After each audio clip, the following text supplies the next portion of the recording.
Salut ingénieur Georges, salut tout le monde, salut très chers amis, j'espère que vous allez bien. Aujourd'hui nous allons débuter une nouvelle formation sur Jinkunga Tutoriel. Nous allons donc travailler sur un projet de bâtiment R+7. Mais cette fois-ci, la formation que nous allons faire, ça sera tout simplement à la main. Quand je dis à la main, ça veut dire quoi? C'est la formation de calcul des structures. Donc, c'est vrai que j'ai reçu pas mal de questions à ce sujet. Et donc, beaucoup de gens voulaient beaucoup plus comprendre comment dimensionner ou calculer un bâtiment du début jusqu'à la fin à la main. C'est vrai, certes, que les logiciels sont très importants pour nous permettre à ce que nous puissions être beaucoup plus rapides, mais aussi avoir la précision. Mais si vous maîtrisez aussi les dimensionnements à la main, c'est vraiment avantageux pour vous, puisque vous ne serez jamais calé une fois qu'il n'y a pas l'électricité pour ne pas travailler en fait. Donc, ce que nous allons débuter aujourd'hui, nous allons travailler sur les livrets pack complet en béton armé. Ok. Mais cette fois-ci, c'est la formation de calcul des structures à la main d'un appartement R+7. Donc, je crois que avant que nous puissions achever notre formation d'aujourd'hui, alors, la formation que nous sommes en train de faire est dédiée spécialement à l'ingénieur Georges que vous voyez ici. OK?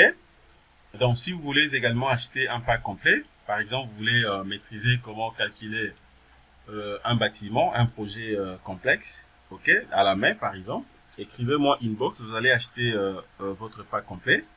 Et puis, on pourra débuter de séances de formation ensemble avec vous, du début jusqu'à la fin.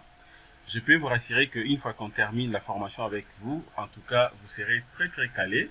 Vous allez maîtriser beaucoup de choses à ce qui concerne les dimensionnements, mais aussi les calculs des structures dans sa globalité. Voilà, déjà ingénieur Georges, je crois que vous avez bel et bien reçu le plan architectural que je vous avais envoyé, je crois, c'était depuis l'avant-hier. Je vous avais envoyé le plan architectural. Je vous ai envoyé également les livres Bayel 91 modifié 99, associés bien sûr. C'est les livres que nous allons aussi utiliser, ainsi que la bac de Marcus.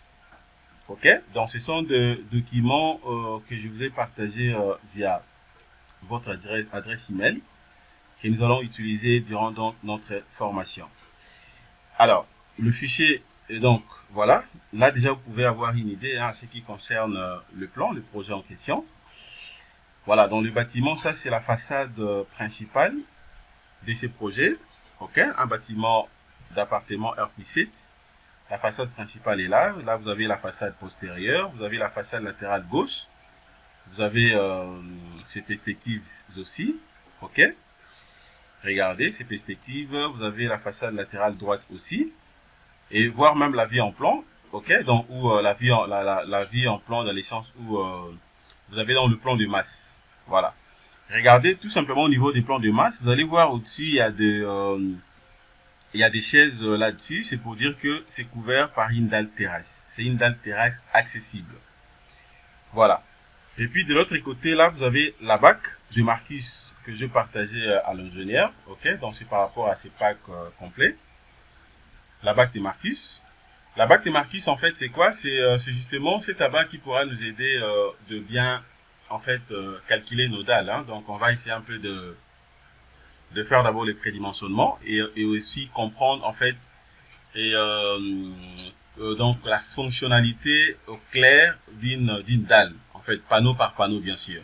Puisque lorsque vous voulez dimensionner un bâtiment ou calculer un bâtiment à la main, ok, vous serez buté tout simplement à ce qu'on appelle justement les comportements en fait des panneaux, puisque tous les panneaux ne se comportent pas de la même façon. Il y a des panneaux qui sont simplement encastrés d'un seul côté, il y a d'autres panneaux qui sont encastrés dans les deux côtés, il y a d'autres panneaux également qui sont encastrés dans les trois côtés, et voire même d'autres panneaux qui sont encastrés dans les quatre côtés. Et pourquoi pas également de parler de panneaux peut-être isolés, un panneau qui n'est pas donc complètement encastré.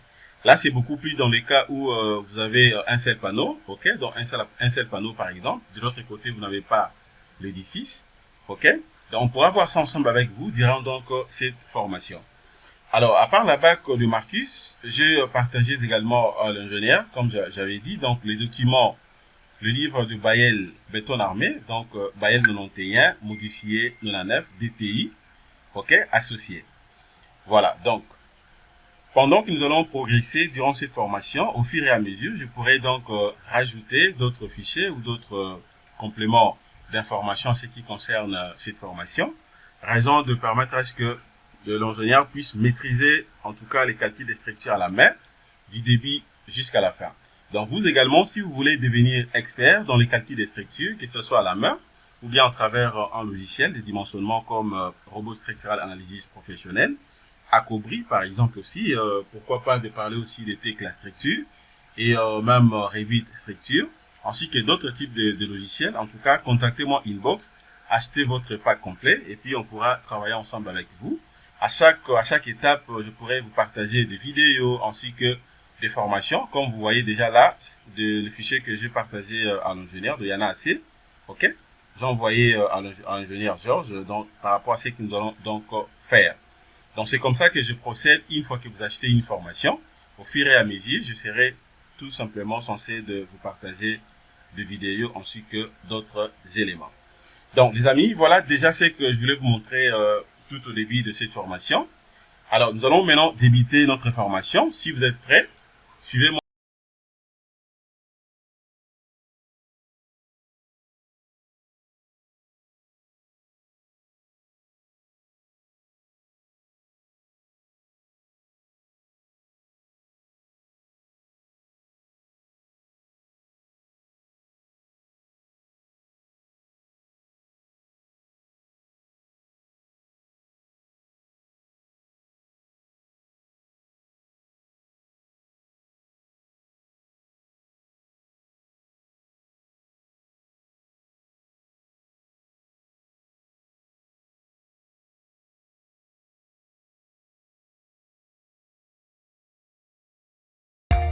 Bien. Bonjour les amis. Bonjour chers collègues. Bonjour chers frères. Bonjour ingénieur Georges. J'espère que vous allez tous bien. Comme je l'ai dit au début de cette formation, nous allons donc débuter ou continuer nos séries de formations sur la même chaîne, Jinkonga Tutoriel, mais aussi ça c'est une formation justement, je dirais, purement professionnelle. Ok, donc c'est un livret donc de l'ingénieur Georges que nous sommes en train d'exploiter. Voilà, donc c'est sa formation en fait. Déjà, à l'entrée des jeux, comme je l'avais dit, nous allons donc achever notre formation, ok, sur les livrets pas complets en béton armé, calcul des structures à la main d'un appartement R+7. Alors les amis, sachez que le but de cette formation, c'est justement de rendre l'ingénieur autonome, ok, de faire de manière à ce que l'ingénieur ne soit pas limité. L'ingénieur ne soit pas limité, puisque vous le savez très bien aujourd'hui, si vous ne maîtrisez pas le logiciel ou l'informatique, sincèrement, ce n'est pas bien, puisque vous serez classifié tout simplement dans la classe des personnes moins compétentes, ok? D'autant plus qu'aujourd'hui, tout se passe justement par un ordinateur. C'est vrai qu'on peut maîtriser les calculs des structures sur le dimensionnement, comme je l'avais dit déjà au début, donc sur le logiciel. Mais l'idéal serait également que vous puissiez maîtriser aussi à la main. Puisqu'au cas où il n'y a pas de l'électricité, tu ne peux pas dire que tu ne feras pas travailler vu qu'il n'y a pas de courant. Donc, ça serait vraiment une aberration. Raison pour laquelle, donc, j'aimerais tout simplement vous supplier de bien suivre ces séries de formations. Donc, cette formation, en fait, qui pourra vous être utile dans le dimensionnement ou calcul des structures à la main. Alors, déjà, nous allons essayer un peu de... Je vais vous montrer les documents, ok, que j'ai pu partager avec l'ingénieur. Donc, premièrement, je m'en vais là-dessus. Voilà, retenez déjà que la première partie, où je dirais même, premier chapitre ou chapitre 0, je peux intituler ça comme ça. Donc, l'intitulation, la manière dont je vais intituler mes chapitres, ça dépend. Je peux me dire que je considère ça comme les chapitres 1, ok, ou bien chapitre 2, ou chapitre 0, chapitre 5, donc ça dépend. Alors justement, pour essayer un peu de faire de manière à ce que tout soit bien classifié, eh ben, je peux considérer ça comme chapitre 0. Alors, ce que vous voyez justement devant l'écran actuellement, c'est le livre de Bayel. C'est-à-dire, c'est Bayel 91 modifié 99.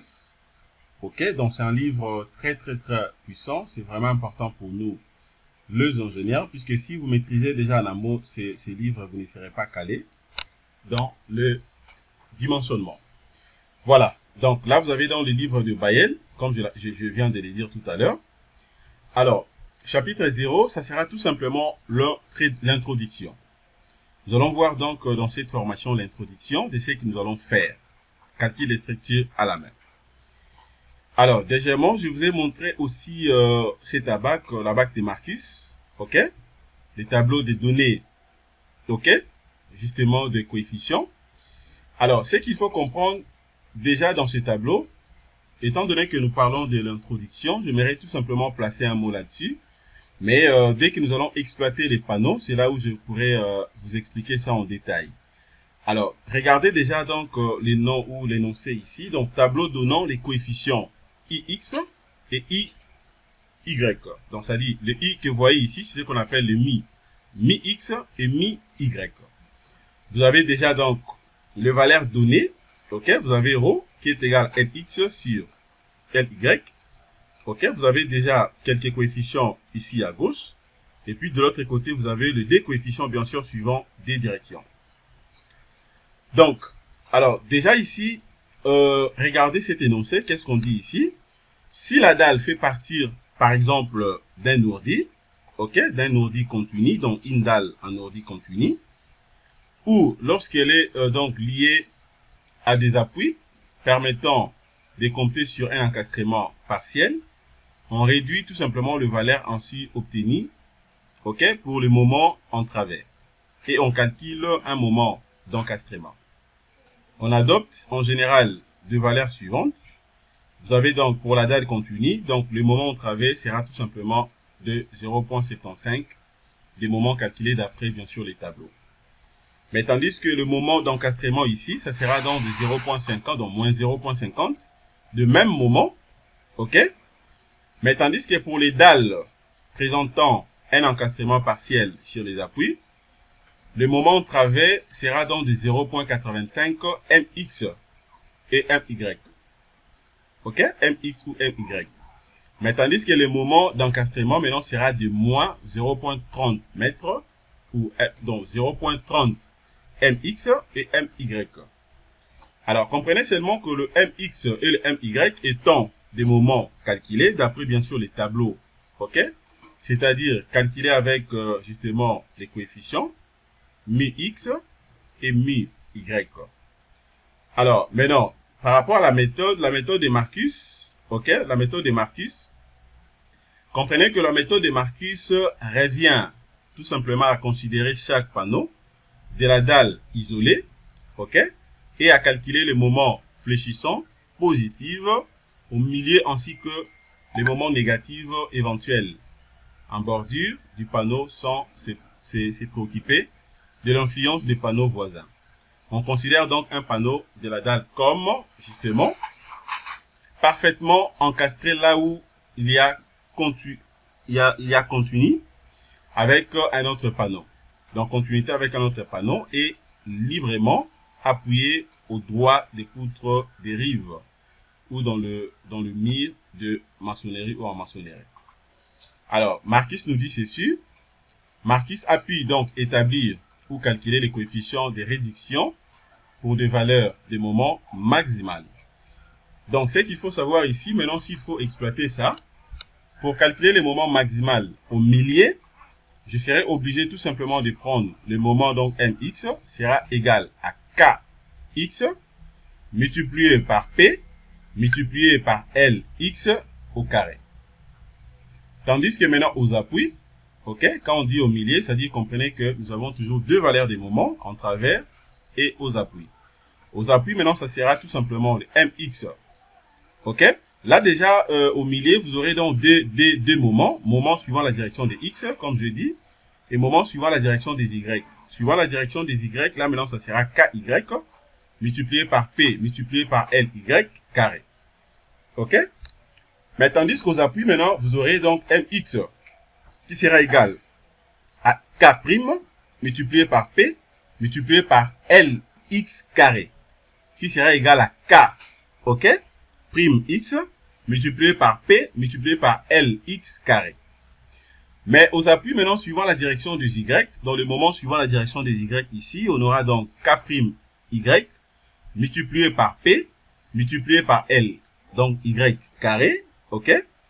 Alors, le tableau suivant donnant justement le valeur KX, KY, K'X, K'Y en fonction tout simplement de ρ. ρ qui est égal à Lx sur Ly. Donc, nous rentrons directement ici, les ρ dont je vous ai parlé tantôt aussi ici. Voilà, restez calme. Nous allons exploiter ça très bien dans les calculs et puis vous allez une fois maîtriser. Alors, maintenant, qu'est-ce que je fais? Je m'en vais rapidement. Je vais d'abord vous montrer également quelques points, puisque comprenez que, étant donné que nous travaillons sur le béton armé, nous sommes en train d'exploiter le livre de Bayel. Alors, avant que nous puissions débuter notre formation proprement dite, ok, donc vous êtes obligés également de maîtriser quelques abréviations. Déjà, je vous ai dit que cette formation, ce n'est que l'introduction. On n'a pas encore commencé vraiment à voir en fait ce que nous sommes censés de visualiser. Mais c'est vraiment important que vous puissiez maîtriser d'abord les symboles et les abréviations. Puisque vous allez comprendre que quand on va calculer, on va commencer maintenant à calculer nos éléments de la structure, notamment nos éléments porteurs, dalles, colonnes, poteaux, ainsi de suite. Par exemple, au niveau de la dalle, quand je dis par exemple, je dis par exemple, donc B, ok, B minuscule. Alors, il faudrait que vous puissiez déjà comprendre s'il s'agit de quoi. Ok? Quand je dis B0, il faudrait que vous puissiez comprendre également s'il s'agit de quoi. Puisque je suis en train d'exploiter les livres de Bayel 91 modifié 99. Alors, après cette formation, on pourrait également voir d'autres formations, toujours à la main, calcul des structures à la main. Mais cette fois-ci, j'aimerais que nous puissions travailler soit sur, avec la méthode ou, je dirais même, la norme HeroCode. Voilà, je pourrais également vous montrer quelques astuces. Voilà, donc c'est vraiment important, puisque déjà, moi, quand je dis B, il faudrait que vous puissiez avoir un esprit qu'il s'agit justement de la largeur de la table des compressions. Ok? Mais tantôt, quand je dis B0, ok, il faut savoir que c'est tout simplement la base de la poutre. Raison pour laquelle, pour bien maîtriser les cours des calculs des structures à la main, eh ben, c'est vraiment important de comprendre d'abord le liste de symboles et des abréviations. Alors, regardons d'abord ensemble ici. Ok? Déjà, ce qui concerne les abréviations, il faut comprendre que le BAL, ok, le BAL, c'est-à-dire le Bayel, en réalité, c'est quoi? BAL, c'est-à-dire quoi ici? C'est-à-dire tout simplement béton armé aux états limites. C'est ça donc BAL. Bayel, cela veut dire béton armé aux états limites. Puisque je reçois des fois ce genre de questions, hein, puisque je me rappelle bien, c'était il y a, je crois, si pas 2 mois, je crois 3 mois, j'ai eu à dimensionner, à calculer un projet, c'est ingénieur, donc c'était exactement ça. Ingénieur, est-ce que quand on dit Bayel, en réalité, ça représente quoi? Je sais que Bayel, c'est pour, c'est donc le béton armé, ok, mais ça représente exactement quoi? Voilà, justement, donc c'est ça la réponse. Il faut comprendre que le BAL n'est rien d'autre que béton armé aux états limites. Il ne suffit pas seulement de dire béton armé. Oui, c'est béton armé, mais il faut continuer pour bien expliquer ça que c'est le béton armé, mais aux états limites. C'est-à-dire le B, ça représente le béton. Le A, ça représente armé. Ok? Le E, c'est état. Et puis L, limite. Donc béton armé aux états limites. Ok? Donc, je ferai vraiment de mon mieux pour ne pas être rapide. Je serai un peu beaucoup plus long. Ok? Pour vous permettre au moins de bien maîtriser tout ce que nous sommes en train de faire ici. Alors, tandis que ELI, c'est-à-dire quoi? Ce n'est que état limite ultime. ELI, c'est-à-dire état limite ultime. Et, c'est-à-dire c'est l'état. L, limite, c'est ultime. Ok? Donc, déjà, à ce niveau, je crois que tout est clair. Alors, après ça, maintenant, vous avez ce qu'on appelle également LS. Déjà là, on a vu, ok, ça, ok, Bayel, on a vu également Eli. Maintenant, je suis au niveau de LS. Alors, LS maintenant représente quoi? LS, ce n'est rien d'autre que état limite des services. État limite des services. Ok, pendant que nous allons exploiter donc les bâtiments R+7, je pourrais également dire plus là-dessus. Le RDC, dès que vous voyez RDC, comprenez que RDC, ce n'est pas seulement la République démocratique du Congo, non. Le RDC ici, dans les calculs des structures, ça représente tout simplement les rez-de-chaussée. Les rez-de-chaussée, ça dit sur le RDC. Ok? Voilà, là maintenant, je suis au niveau tout simplement des abréviations. J'espère que vous avez compris quelques abréviations très très nécessaires que nous allons voir au fur et à mesure que nous allons exploiter notre livre de Bayel 91, modifié 99. Alors, deuxièmement, je passe maintenant au niveau des symboles. Je viens au niveau des symboles. Il faut comprendre que quand on dit B0, B0, ça dit le B minuscule 0, ok, n'est rien d'autre que la base de la poutre. Voilà, à ne pas confondre, puisque vous le savez déjà, pendant que nous allons prédimensionner la poutre, je pourrais vous montrer également quelques différences, puisque le B0, à ne pas confondre le B0 et les H, ou les H0. À ne pas confondre ça, puisque généralement, quand on fait une coupe transversale, c'est-à-dire on fait une coupe transversale comme ça, ok, je prends ça comme une coupe transversale d'une poutre, ok, voilà. Il faut comprendre que ce qu'on appelle le B0, ce n'est rien d'autre que le B0 ici. C'est donc la base de la poutre. C'est ça le B0. Ok? Mais tandis que maintenant, ça, ok, ça représente au même moment, puisque ça sera donc, ça sera justement, et je peux dire comment, ça sera fusionné avec la table de compression. Ok? Ça peut représenter soit les H0, ok, et maintenant de l'autre côté, là également, ça peut représenter soit les H0 prime, donc ça dépend de la nomenclature, mais à la fin ici maintenant vous aurez donc les H total, c'est-à-dire la hauteur totale de la poutre. Vous voyez? Donc c'est un peu ça. Mais tandis que ici, ce que vous voyez de l'autre côté ici, au niveau de la table de compression, va représenter tout simplement donc ce qu'on appelle la base dans le B. Voilà, le B. C'est là où je suis ici. Ok, donc comprenez que quand je dis B minuscule, pendant que nous allons calculer, donc faire les calculs des structures à la main, comprenez qu'il s'agit tout simplement de la largeur de la table de compression. La largeur de la table de compression, donc c'est ça. C'est ça, la largeur de la table de compression. La base de la poutre, c'est ça. Ok. Les H0 ici, l'épaisseur de la dalle, les H0, c'est les H0 que vous voyez ici. Ça représente tout simplement l'épaisseur de la dalle. C'est comme je viens de dire, donc ça sera confondu directement avec aussi une partie justement de la poutre. De la poutre, puisque la poutre sera donc, ça va se comporter comme une poutre en T. Ok? L'épaisseur de la dalle. Mais tandis que les HT ici, les HT, ça représente tout simplement la hauteur totale de la poutre. La hauteur totale de la poutre, donc c'est ça. C'est le HT. La hauteur totale de la poutre. À ne pas confondre, mes chers amis, puisque ça, comprenez que c'est beaucoup plus complexe, puisque nous faisons les calculs des structures à la main. Ce n'est pas directement à travers un logiciel, mais c'est à la main. Donc, il faudrait que vous puissiez d'abord avoir la précision pour ne pas commettre des erreurs.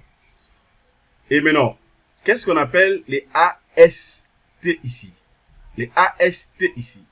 Déjà, comprenez que les A représentent tout simplement la section. Ok? Pendant que nous allons exploiter le livre de Bayel 91 modifié 99, à chaque fois que nous allons parler des A, comprenez qu'il s'agit tout simplement de la section. Maintenant, quant à vous de définir s'il s'agit de quelle section, puisque nous avons plusieurs types de sections. Il y a généralement la section d'acier, par exemple, tondi, mais aussi vous avez la section d'acier comprimé. Donc, ce qu'il faut comprendre, les AST ici représentent tout simplement la section d'acier tondi. La section d'acier tondi. Mais tandis que les ASC ici représentent la section d'acier comprimé. À ne pas confondre, j'insiste. Donc, si je parle de AST, comprenez qu'il s'agit de la section d'acier tondi. Mais plutôt quand je parle des ASC, comprenez qu'il s'agit de la section d'acier comprimé. Je crois que jusque là c'est clair. Et puis vous avez également le D ici. Ok, vous avez donc le D. Le D minuscule représente tout simplement la hauteur ultime. Jusque là je crois qu'il n'y a pas de problème. Alors, maintenant, qu'est-ce que je fais? Ça c'est donc la première partie. Maintenant, je vais continuer. Je prends également d'autres symboles. Ok?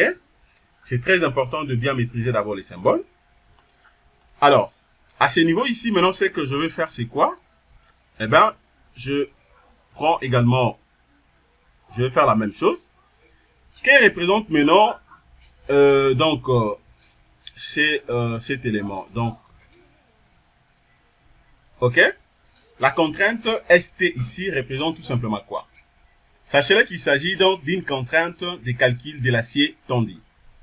C'est la contrainte de calcul de l'acier tendu. Mais tandis que la contrainte SC, c'est tout simplement la contrainte de calcul de l'acier comprimé. Donc ST, cela veut dire l'acier tendu. SC, cela veut dire l'acier comprimé. Alors, maintenant, le psi BC ici, et psi ST, le D représente tout simplement la déformation du béton comprimé et de l'acier tendu. Ok? Donc, le BC ici, c'est la déformation du béton comprimé, tandis que le ST ici, c'est la déformation justement de l'acier tendu. C'est ça la différence entre les deux. Maintenant, le MI, ici, ça représente quoi? Comprenez que le MI représente tout simplement les moments sollicitant ultime. Les moments sollicitant ultime. Le VI représente tout simplement le fort tranchant ultime. C'est ça donc le fort tranchant ultime. Ok? Retenez très bien les éléments pour que vous ne puissiez pas vous perdre pendant que nous allons exploiter ou commencer vraiment à fond cette formation. Alors, maintenant, la contrainte I ici représente quoi? La contrainte I ici représente tout simplement la contrainte tangentielle ultime. Ok? C'est très très important aussi dans le calcul des structures. Donc, la contrainte tangentielle ultime. Voilà, donc, exactement, c'est ça, c'est la même chose puisque je l'ai repris deux fois. Contrainte tangentielle ultime. Le L que vous voyez ici, le L, ok, minuscule, représente tout simplement la longueur ou la portée. Qui représente maintenant le LX, le L minuscule X, représente le petit côté du panneau de la dalle. Le petit côté du panneau de la dalle, c'est très très très très important. Très très très important. Puisque pendant que nous allons exploiter et nous allons donc calculer notre projet, c'est possible que vous puissiez avoir par exemple ce genre de panneau. Par exemple, j'ai un panneau comme ça. Ok, je prends un exemple, un panneau encastré dans tous les quatre côtés. J'ai un panneau comme ça, encastré tous les quatre côtés. Voilà. Alors, je suis maintenant obligé, premièrement, de comprendre ceci. Par exemple, supposons que ici, j'ai une portée justement de 4 mètres. Mais tandis que de l'autre côté ici, j'ai une portée de combien? Je prends donc une portée par exemple de... je prends une portée par exemple de machin. Je prends de 2 mètres. Une portée de 2 mètres.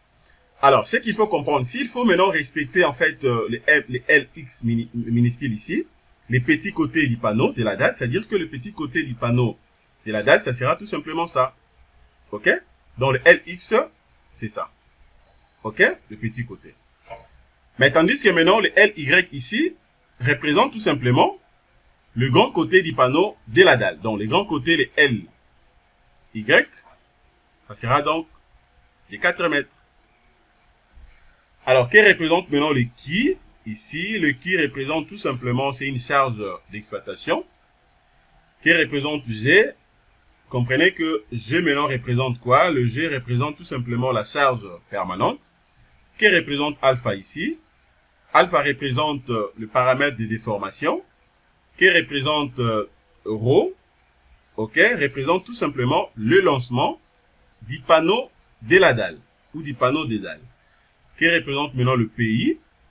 Le PI représente tout simplement la charge ultime, ok, ou également ce qu'on appelle combinaison à l'état limite ultime, ok, qui représente le NI. Le NI représente tout simplement le fort normal ultime, qui représente maintenant le M0X et le M0Y. Alors, comprenez que le D représente tout simplement, ce sont des moments isostatiques dans le sens, justement, de X et Y. Vous voyez? Donc, bien sûr, dans le sens de la dalle. OK? Voilà. En fait, je continue. Je m'en vais maintenant ici. Regardez, les amis, ce que je voulais également compléter ensemble avec vous. Je viens également ici. Le D' que vous voyez ici, il faudrait que vous puissiez comprendre également le D' représente quoi.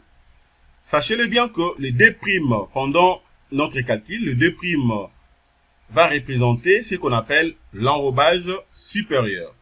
Généralement, c'est comme vous le savez, hein, donc c'est vraiment important de maîtriser ça.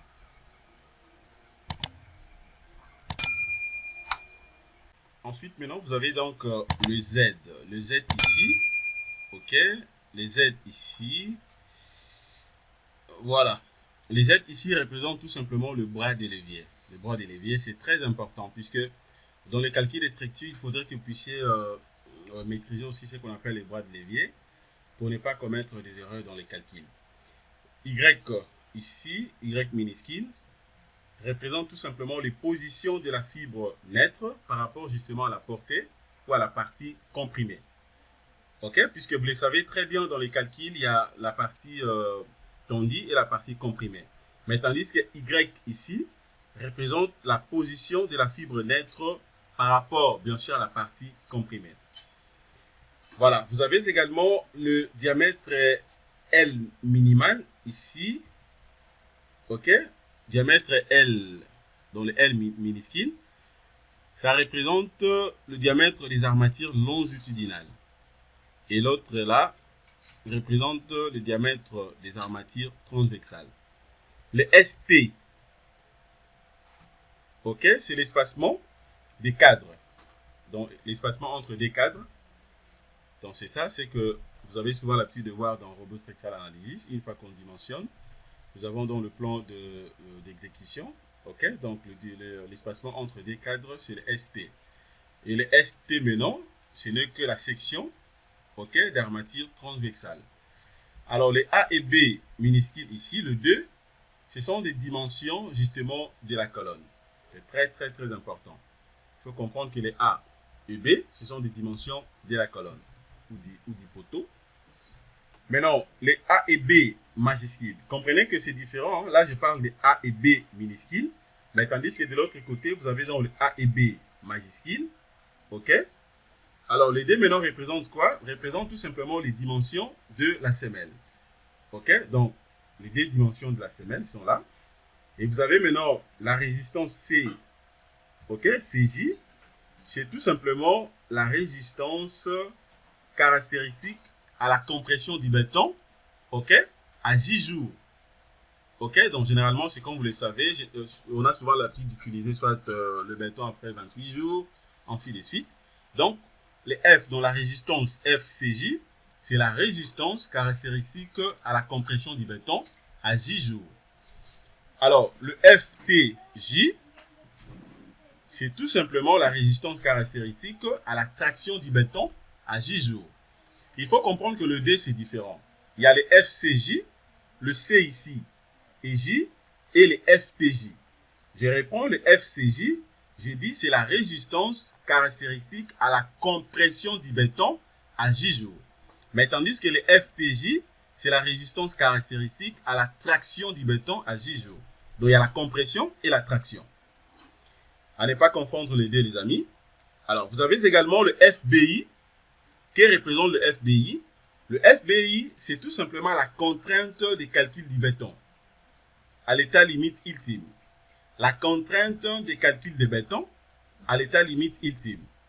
Alors le MI représente quoi ici? Ce n'est que le moment réduit ultime. C'est à calculer aussi. Je vais vous montrer comment calculer ça. C'est très très sympa. En tout cas, après cette formation, je peux vous assurer que dès que vous rajoutez aussi la formation de Robot Structural Analysis, ok, ingénieur Georges, donc vous serez vraiment un génie. Alors, le FI ou le FE, ici, représente quoi? Ça représente tout simplement la limite d'élasticité garantie de l'acier. Ok? Alors, après ça, également, vous avez, il y a aussi un truc que j'allais peut-être vous montrer. Voilà. Alors, à ce niveau ici, nous allons enchaîner rapidement ce qui est resté.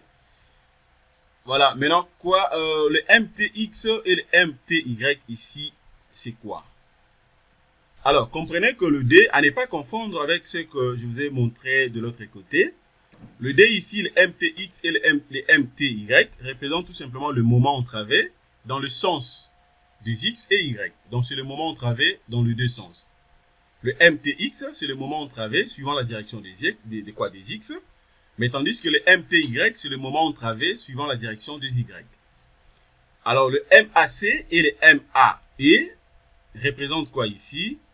Eh bien, c'est tout simplement le moment sur les appuis continus et extrêmes. C'est-à-dire quoi? Le MAC, c'est le moment sur appui continu. Mais tandis que le MAE, c'est le moment extrême. Voilà. Maintenant, les coefficients ici, les gamma S, représentent quoi? Les gamma X, S, ce n'est que les coefficients de sécurité pour l'acier. Les gamma S. Mais tandis que les gamma B, ok, c'est quoi maintenant ici? Les gamma B, ce n'est que les coefficients de sécurité pour le béton. Donc les amis, voilà déjà ce que je voulais vous montrer concernant cette partie. Nous sommes au niveau de l'introduction. Ok, donc pour éviter de manière à ce que la vidéo soit très très longue, puisque aujourd'hui c'est la première séance. Ok, alors maintenant nous allons voir rapidement le plan de travail, comme il m'appelait également, et je peux dire comment,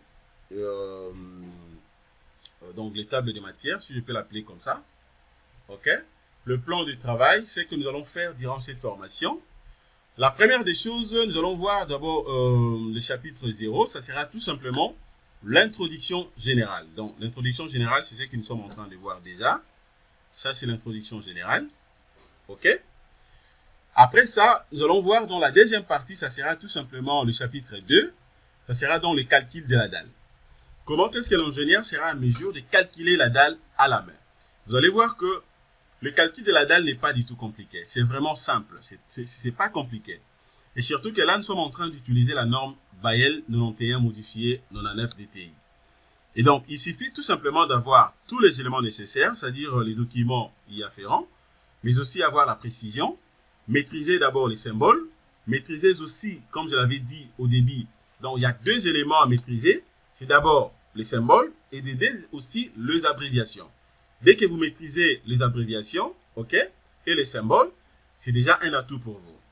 Alors, le deuxième chapitre maintenant, on verra tout simplement ce qu'on appelle donc les calculs des poutres longitudinales. Ici, je vais vous montrer, nous allons voir ensemble avec vous comment donc calculer les poutres longitudinales, bien sûr à la main, ok.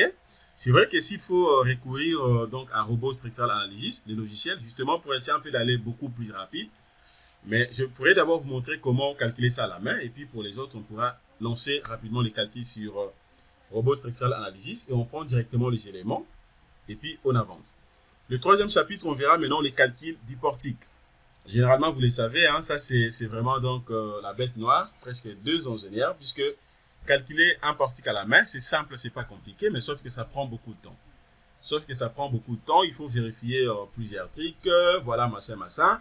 Et s'il faut résoudre aussi des équations, par exemple, vous pouvez tomber à une équation de 5 degrés, ok, ou voire même plus que ça. Voilà, il faut résoudre ça, donc ça prend un peu beaucoup de temps. Alors, ce que nous allons faire pour les cas de portique, je pourrais vous montrer d'abord comment calculer ça à la main, ok. On fait peut-être quelques exemples. Et après, maintenant, on pourra donc modéliser les portiques de ces projets sur Robot Structural Analysis, ok. Je vais vous montrer comment charger donc ces portiques et puis lancer les calculs, vérifier maintenant les résultats. On aura justement les résultats que nous allons prendre les données et puis exploiter directement ici donc dans ces projets.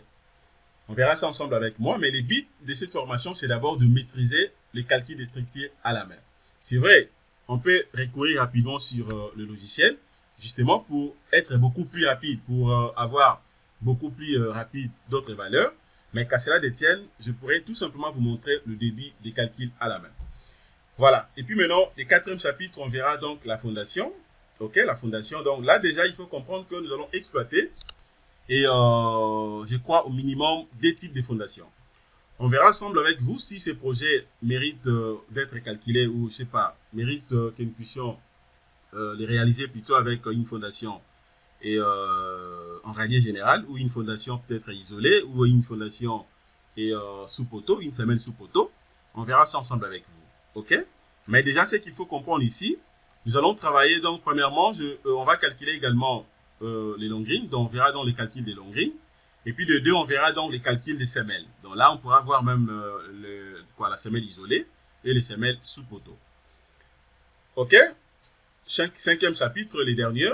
On verra maintenant l'étude de l'escalier et puis de l'ascenseur. Ok? Donc l'escalier et de l'ascenseur. Voilà, là je reçois aussi beaucoup de questions à ce qui concerne l'ascenseur.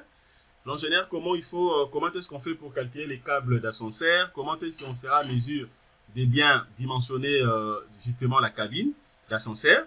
On verra ça ensemble avec moi dans cette formation de calcul des structures.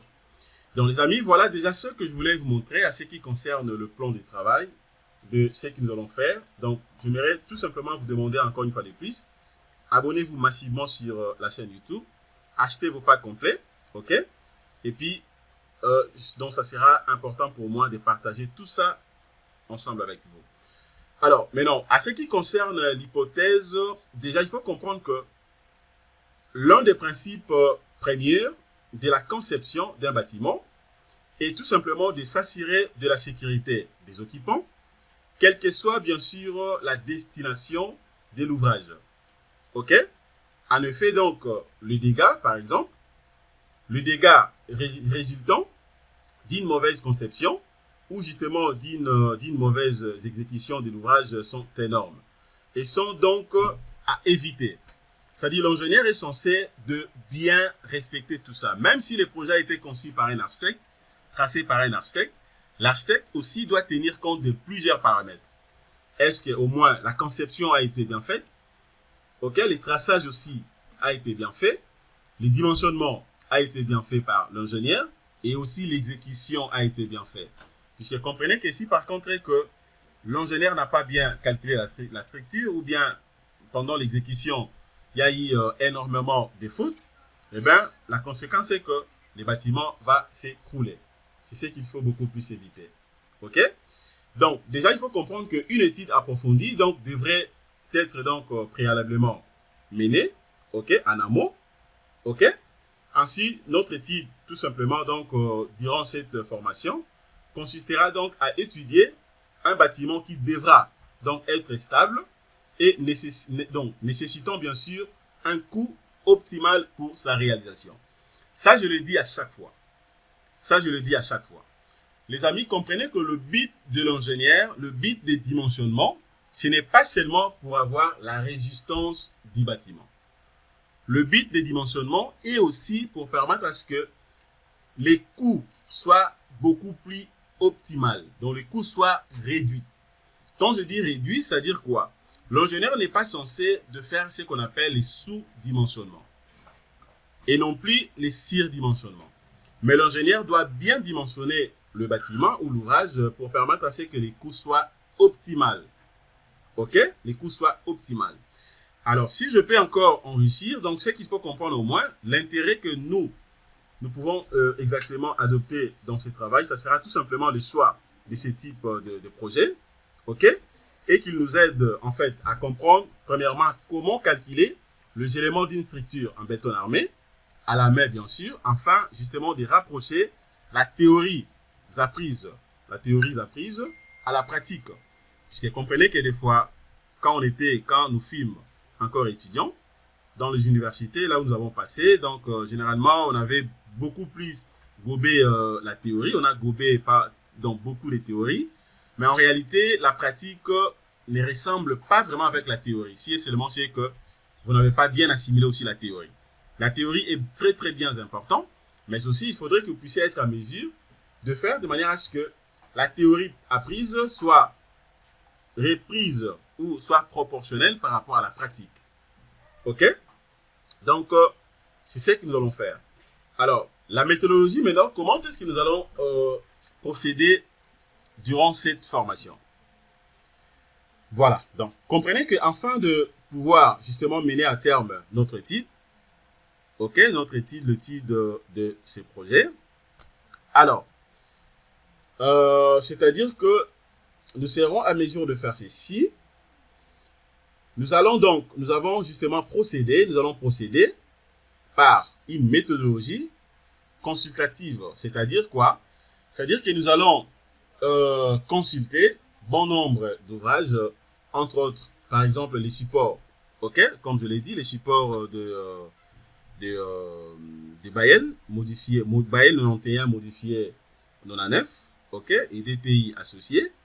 Voilà, pourquoi pas également les méthodes de calcul ou peut-être les supports des cours, les cours qu'on a pris à l'université, ok, et les livres aussi, d'autres types de livres que je pourrais mettre à votre disposition. Cela étant justement dans la suite de nous présenter justement, de nous permettre à ce que nous puissions bien calculer donc notre projet. Donc les amis, voilà déjà ce que je voulais vous montrer en ce qui concerne cette introduction. Je refuse à ce que la vidéo soit beaucoup plus longue. Ok, donc merci de votre disponibilité. Alors, ce que j'aimerais tout simplement vous demander, restez scotché, restez attentive dans cette formation. C'est une formation très, très, très professionnelle qui pourra vous rendre très, très, très fort dans les calculs des structures, bien sûr, à la main. Ok, donc, c'est ici où on atterrit avec le premier chapitre, chapitre 0, sur l'introduction générale. Ok, je prie seulement quelques grandes lignes pour ne pas vouloir de manière à ce que la vidéo soit beaucoup plus longue. Prochainement, on pourra voir maintenant le premier chapitre. Ça sera tout simplement la dalle. Ok, merci les amis. Abonnez-vous massivement sur notre chaîne. Likez nos vidéos, commentez ainsi que partagez. Passez une excellente journée. Au revoir.